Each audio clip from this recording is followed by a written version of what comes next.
गुजरात के मोरबी में नदी के ऊपर बना केबल ब्रिज टूटा और 135 लोगों की मौत हो गई। दक्षिण कोरिया की राजधानी सियोल में एक पार्टी में भगदड़ हुई और 145 लोगों की मौत हो गई। इन दोनों हादसों में लोगों का भीड़ जमा होना और प्रशासन द्वारा उसे नजरअंदाज करना साफ दिखाई देता है। बहरहाल मुंबई में भीड़ कहाँ नहीं दिखाई देती है। यहाँ भी अतीत में हादसे हुए हैं जिनके बाद कई कड़े कदम उठाने की बातें हुई, लेकिन कुछ दिनों की कार्रवाई के बाद सब कुछ पहले जैसा हो जाता है। पिछले 2 दिनों में जिन स्थानों की पड़ताल की गई वहां प्रशासन की लापरवाही साफ नजर आ रही है। ऐसे में सवाल यही है कि हादसा हुआ तो जिम्मेदार कौन होगा। सितंबर 2017 में जुहू इलाके में एक निर्माणाधीन इमारत में सिलेंडर फटने से 7 लोगों की मौत हो गई थी। इस दुर्घटना के बाद भयंकर बवाल हुआ और बीएमसी ने पुलिस के साथ मिलकर सार्वजनिक स्थानों पर अवैध तरीके से सिलेंडर का इस्तेमाल करने वाले हॉकर्स पर कार्रवाई की। पुलिस ने करीब 124 शिकायतें दर्ज की। 22 हॉकर्स के खिलाफ एफआईआर दर्ज की गई। पूरे इलाके से 391 एलपीजी सिलेंडर सीज किए गए जिनका अवैध तरीके से इस्तेमाल हो रहा था। और हकीकत यह थी कि अब मुंबई में हर भीड़ भाड़ वाली जगहों पर खाऊ गलियां हैं जहां एलपीजी सिलेंडर्स का अवैध तरीके से धड़ल्ले से इस्तेमाल हो रहा है।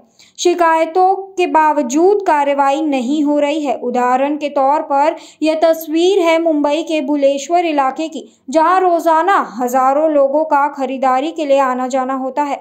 तस्वीर में दिखाई दे रहे फूड वेंडर सिलेंडर का इस्तेमाल करते हैं। यह इलाका सी वार्ड, वीपी रोड और एलटी मार्ग पुलिस के अधिकार क्षेत्र में आता है। ये तस्वीर ठीक उस फोफलवाड़ी इलाके के सामने की है जहां 31 मई 2001 में सिलेंडर फटा था और 24 लोगों की मौत हो गई थी। एक और हादसा जहां सितंबर 2017 में एल्फिंस्टन रोड स्टेशन अब प्रभा देवी के ब्रिज पर हजारों लोग जमा हो गए थे क्योंकि अचानक बारिश होने लगी थी। भीड़ बढ़ने लगी और फिर भगदड़ हुई जिसमें 23 लोगों की जान चली गई। रेलवे स्टेशन पर हुए इस भयानक हादसों के बाद सबक के तौर पर कई फैसले लिए गए। स्टेशनों पर भीड़ के हिसाब से पर्याप्त फुट ओवर ब्रिज बनाने, मौजूदा ब्रिज को चौड़ा करने और प्रवेश निकास द्वार को बाधा रहित करने का फैसला हुआ। पिछले 5 सालों में कई स्टेशनों पर हालात सुधरे भी हैं, लेकिन भीड़ वाले स्टेशनों पर अब भी बहुत कुछ करने की जरूरत है।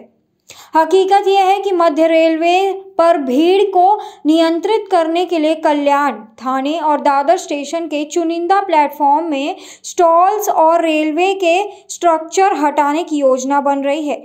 पश्चिम रेलवे के अंधेरी स्टेशन पर ही क्राउड कंट्रोल करने के लिए भीड़ वाले प्लेटफॉर्म से स्टॉल शिफ्ट किए गए थे, लेकिन अब सबसे ज्यादा भीड़ वाले स्टेशनों में से एक चर्चगेट स्टेशन के प्लेटफॉर्म क्रमांक 3 और 4 पर 3 नए स्टॉल बनाने के लिए प्लान तैयार हो गया है।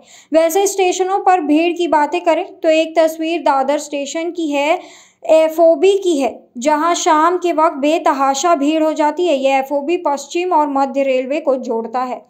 आदेश यह दिया गया था कि एल्फिंस्टन रोड स्टेशन पर हुए हादसे के बाद बॉम्बे हाई कोर्ट ने अपने 118 पन्नों को जजमेंट सुनाया जिसमें रेलवे स्टेशनों, फुट ओवर ब्रिज से हॉकर्स हटाने, स्टेशनों के 100 मीटर दायरे, स्कूल और प्रमुख धार्मिक प्रतिष्ठानों के आसपास के क्षेत्र को हॉकर्स मुक्त कराने का फैसला सुनाया था। इसके बाद बीएमसी अलर्ट हुई, स्टेशनों के आसपास 100 मीटर दायरे पर चेतावनी देती हुई लकीरें भी खींची। कुछ दिनों तक कार्रवाई भी चली। इसके बाद सब कुछ पहले जैसा हो गया। कोरोना काल के बाद मुंबई में हॉकर्स की संख्या भी बढ़ गई, जिसे देखते हुए तत्कालीन पुलिस आयुक्त संजय पांडे ने एक बार फिर बीएमसी के साथ मिलकर हॉकर्स पर एक्शन शुरू किया। यह एक्शन स्टेशनों के 100 मीटर दायरे में हुआ। हकीकत ये थी कि अब मुंबई की सभी स्टेशनों के बाद पहले के मुकाबले दुगुने हॉकर्स बढ़े हैं। सीएसटी स्टेशन के सामने बीएमसी की मुख्यालय है और इन दोनों प्रतिष्ठानों के 100 मीटर के दायरे में ही हजारों अवैध हॉकर्स मिल जाएंगे। ये तस्वीरें सीएसटी और बीएमसी के बाहर की स्थिति बयां कर रही है।